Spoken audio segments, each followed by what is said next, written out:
Hey guys, welcome back to the channel. Today we are talking about 6 countries we can't get enough of and 3 that we're not going to return to.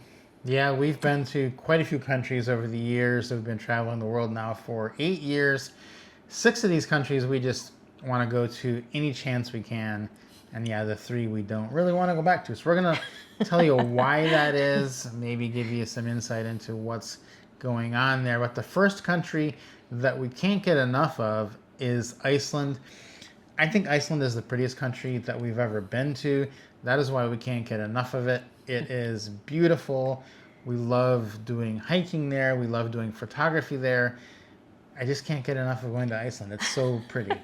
Yeah, I think not only is it beautiful, but the people are so nice in Iceland. I think that just kind of was the icing on the cake kind of thing. It was just, yes, it's expensive, but gosh, you're going to the place that is so beautiful, so beautiful. Just at every turn, I felt like constantly. It was hard to drive there because I was just in awe of everything. I just wanted to just watch and look the entire time.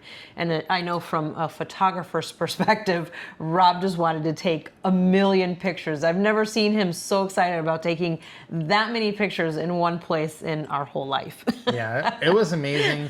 And we are going back there in 2026. We are doing a group cruise to Iceland, so that's going to be amazing. We've already got like 60 people going on this cruise. So if you want to jump in that, if you're in a retirement travel, Jumpstart community and course, it is for people in that community. All the details are in there to sign up for that group cruise. It's actually going to Iceland and Norway. Going to be the trip of a lifetime, cruising up and down the Norwegian fjords. I am so excited for that. So if you've always wanted to do that, check that out. Next up that we can't get enough of is Thailand. We just love Thailand, and there's so many reasons, but first of all, the people are just amazing. It is just a beautiful country, and we just can't get enough of it. Yeah, it's one of those countries. I mean, if you watch our channel, this is obviously not surprising. This was a duh. Of course they were going to say Thailand. Well, yeah, we absolutely adore Thailand. And to us, everyone that travels extensively like us has a place that feels like a second home to them. And that for us, for sure, is Thailand. Anytime we land there, it's like we're home. And that's just an all-around feeling. It's really hard to put into words. It's not just the people that are probably the nicest people on the planet. It's not just that they're welcoming, that they're kind, that they're smiling, that they're willing to help out no matter what. It's the food, it's the culture, it's just everything about it that makes it feel amazing. Yeah, we like Thailand so much that we went ahead and got a long-term visa. We do have a 5-year visa to Thailand, so that kind of tells you it's the only place we have a really long-term visa, which means it's the one that we probably want to spend the most time in. Next up is going to be Vietnam. It is right there with Thailand as far as pretty much a lot of the same things. I mean, they're neighboring, bordering countries. The people are also so nice in Vietnam. It is inexpensive. It is beautiful. There's so much you can do. Vietnam has so much going for it. Yeah, I also love how diverse looking the country is, from the north all the way down to the central part to the southern part to the islands. There's just so much to explore, and each one has something completely different to offer. And like you said, I mean, this is the only other place we've looked into possibly getting a long-term visa to, because we do really love Vietnam and absolutely adore the Vietnamese people. Yeah, next up is going to be Italy, and that is one that we love. Allie really loves it. She's actually learning Italian because she likes to speak Italian when they get there. I'm still working on English, so that is not going to work for me. But we love Italy. We love to spend most of our time in the Schengen zone. We like to spend it in Italy before we have to leave. So you don't get an unlimited amount of time in Europe, so we do spend our time in Italy. Yeah, I do love the fact that we do spend a lot of our Schengen time in Italy, because I absolutely love the culture, love the people. We've had so many incredible experiences there. We've covered almost the entire country, from the very top of the boot to all the way down to the heel, and into Sicily, into the soccer ball part of Italy. It's just been amazing. And it's so cool because you think to yourself, well, all they have to eat is pasta. Who doesn't like pasta? And it's not just pasta. There's really so much variance in the food in Italy from the north all the way down to the south. It's incredible. Yeah, I do love the food. I'm a big pizza fan, so that does come in pretty handy in Italy. Next up is going to be Japan. We can't get enough of Japan. We go to Japan basically every year. Japan is probably the most intimidating country we've ever landed in because it's just so different than any place we've ever been. But the people, once you get to know them, are super friendly. They just don't speak a lot of English, so that's what makes it challenging. But the people are super friendly. The food's amazing. It is inexpensive once you get past the housing. Housing can be expensive, so you need a plan for that.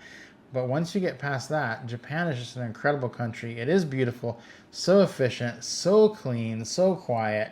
If you value those things, which most retirees do, it is the place for you. Yeah, I think that's the big part of it for us personally, is that this is the country that is most like how we are. We're very organized people, very orderly, rule following, all that kind of good stuff. And Japan kind of encompasses everything, every one of those aspects. And then you throw on top the fact that the people are super kind and very helpful. The food, don't even get me started, is incredible. And the culture there is just, you just want to sit and just watch people interact. It's absolutely amazing. And yeah, it is pretty intimidating the first time that you go, but once you get past those first few days of being completely intimidated and overwhelmed, it is worth every single penny of the housing to be there. It is. Next up's going to be Colombia. Can't get enough of Colombia. We love Colombia. We visited for the first time in 2021, fell in love with it, and just stayed at the beach for a few months. Every time we get a chance to go back, we just love it, and we want to do that. You know, it's funny too, because the first time we went, we grew up, you know, with the Colombia of the 80s, which was not a pleasant place to go at the time. And just, you know, I remember when we were going the first time, people were like, oh, are you sure you want to go there? We were like, yeah, it's totally fine. We had no people who have been there, and they said it's fine. We took their word for it, and it was fine. It was perfectly fine. We had a great time there, and not only that, the people in Colombia are incredible, beautiful people. Don't get us started on the food, the Colombian food. And now this is me speaking as a Hispanic person who is used to eating Dominican food. I absolutely adore Colombian food. Don't tell my mom. I adore Colombian food. It is so, so good. So that is the 6 countries we can't get enough of, and we really can't get enough. That's where we spend the bulk of our time, in those countries. There are 3, though, that we won't return to, and I think there's a lot of varying reasons. We're going to break those down. There's a lot of other countries that we, you know, whatever. If we go there, it's fine. If we don't, that's fine. It makes no difference. These are the 3 that we just really... People always ask us, where's places that you wouldn't want to go back? And so these are the 3. So we're just going to tell you why, and this is just our opinion. Other people go to these countries and they love it, and that's fine too. They may not like some of the other countries we love. So here they are. First country that we don't want to return to is Croatia.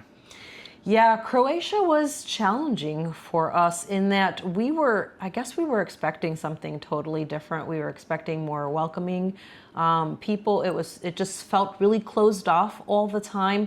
As far as the food, there just wasn't a lot to offer in variance for us. Yes, it was very beautiful. We cannot take that away from it. It has some great, you know, history and all those kinds of good things, but it just did not, it missed the mark completely for us. It just felt very behind the times. It just didn't feel right. And, you know, again, like Rob said, this is our personal experience. We do have friends that go to Croatia and they love it and they keep going back to it because they love it. We're not trying to talk you out of going there. We're just sharing our experience for when people ask us all the time which ones we wouldn't go back to. That's why Croatia's on the list. I think we had a different idea of what we were going to be expecting based on people. A lot of people go there, they go on a cruise ship. they go to Dubrovnik for a day or for a couple days, and we went for a month. And when you go for a day, it's different than a month. If we'd only gone for a day, we probably would have said, "Oh, Dubrovnik's amazing. It's so beautiful. It was amazing."